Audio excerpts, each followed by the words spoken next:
ఈ కాలంలో ఎలాంటి ఆర్థిక లావాదేవీలు చేయాలన్నా బ్యాంకుకి వెళ్లాల్సిందే. బ్యాంకుతో పనిలేని వ్యక్తులు అత్యంత స్వల్ప సంఖ్యలో కనిపిస్తారు.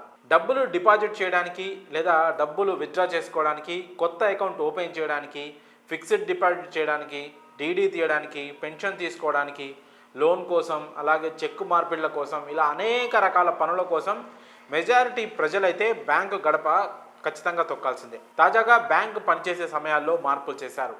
ఈ కొత్త టైమింగ్స్ జనవరి 1వ తేదీ నుంచే అమలు కానున్నాయి. కాబట్టి కస్టమర్లు ముందుగానే బ్యాంకు సమయాలను తెలుసుకుంటే మంచిది, లేదంటే ఇబ్బంది పడతారు. ఇక ఆ బ్యాంకు సమయాల గురించి, ఆ మార్పు చేర్పుల గురించి ఇప్పుడు మనం వివరంగా తెలుసుకుందాం. సాధారణంగా ఒక్కో ప్రాంతంలో బ్యాంకులు ఒక్కో టైంలో పనిచేస్తుంటాయి. కొన్ని ఉదయం 10:30కు ప్రారంభమైతే మరికొన్ని 11 గంటలకు ప్రారంభమవుతాయి. దీంతో పని వేళలు తెలియక కస్టమర్లు, ఖాతాదారులు కూడా తీవ్ర ఇబ్బందులు పడుతుంటారు. దీనికి చెక్ పెట్టడానికి మధ్యప్రదేశ్లోని బ్యాంకర్ల కమిటీ కీలక నిర్ణయం తీసుకుంది. కొత్త ఏడాదిలో జనవరి నుంచి అన్ని జాతీయ బ్యాంకుల పనివేళను ప్రామాణికంగా మార్చాలని నిర్ణయించింది. ఈ మార్పులు 2025 జనవరి 1 నుంచి అమల్లోకి వస్తాయి. రాష్ట్రంలోని జాతీయ బ్యాంకులన్నీ ఉదయం 10 గంటల నుంచి సాయంత్రం 4 గంటల వరకు ఒకే టైంలో పనిచేస్తాయి. అన్ని బ్యాంకులు ఇలా ఒకే సమయంలో పనిచేయడం వల్ల ఇంటర్ బ్యాంకింగ్ లావాదేవీలు కూడా సమన్వయంగా జరుగుతాయి. అందుకే బ్యాంకర్ల కమిటీ ఈ నిర్ణయం తీసుకుంది. రాష్ట్ర స్థాయి బ్యాంకర్ల కమిటీ ఎస్ఎల్బిసి సమావేశాల్లో ఈ నిర్ణయాన్ని ఆమోదించారు. బ్యాంకింగ్ సేవలను క్రమబద్ధీకరించడంలో ఈ చర్య సహాయపడుతుందని కమిటీ అభిప్రాయపడింది.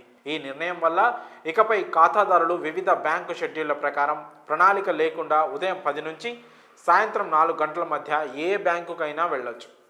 వినియోగదారులు ఎక్కువసేపు వేచి చూడాల్సిన అవసరం కూడా ఉండదు. దీనివల్ల ఉద్యోగులకు కూడా మేలు జరుగుతుంది, ఎందుకంటే ఇది ఆఫీస్ షిఫ్ట్ల మెరుగైన ప్రణాళికలో సహాయపడుతుంది. మధ్యప్రదేశ్ తీసుకున్న ఈ చర్యను దేశంలోని ఇతర రాష్ట్రాల్లో కూడా అనుసరించవచ్చు. అంతేకాదు బ్యాంకులకు కేవలం 5 రోజుల పని దినాలు కూడా త్వరలో అవుతాయని, జనవరి తర్వాత దీనిపై స్పష్టత వస్తుందని వినిపిస్తున్నాయి. జనవరి తర్వాత దీనిపై ఒక స్పష్టత వస్తుందని సమాచారం. ప్రస్తుతం ప్రతి 2, 4 శనివారం, అన్ని ఆదివారాల్లో బ్యాంకులు బంద్ ఉంటాయి. ఎప్పటి నుంచో బ్యాంకర్స్ అసోసియేషన్ 5 రోజుల పని దినాలకు అర్జీ పెట్టుకున్నాయి. అయితే కేంద్ర ప్రభుత్వం అలాగే రిజర్వ్ బ్యాంక్ ఆఫ్ ఇండియా వీటిని అధికారికంగా అప్రూవ్ చేయాల్సి ఉంది. బ్యాంకు సెలవులు కొన్ని స్థానిక పండుగలు అలాగే ప్రత్యేక దినాల సందర్భంగా ఉంటాయి. మరికొన్ని అయితే ఆర్బీఐ గైడ్లైన్స్ ప్రకారం సెలవులు ఉంటాయి.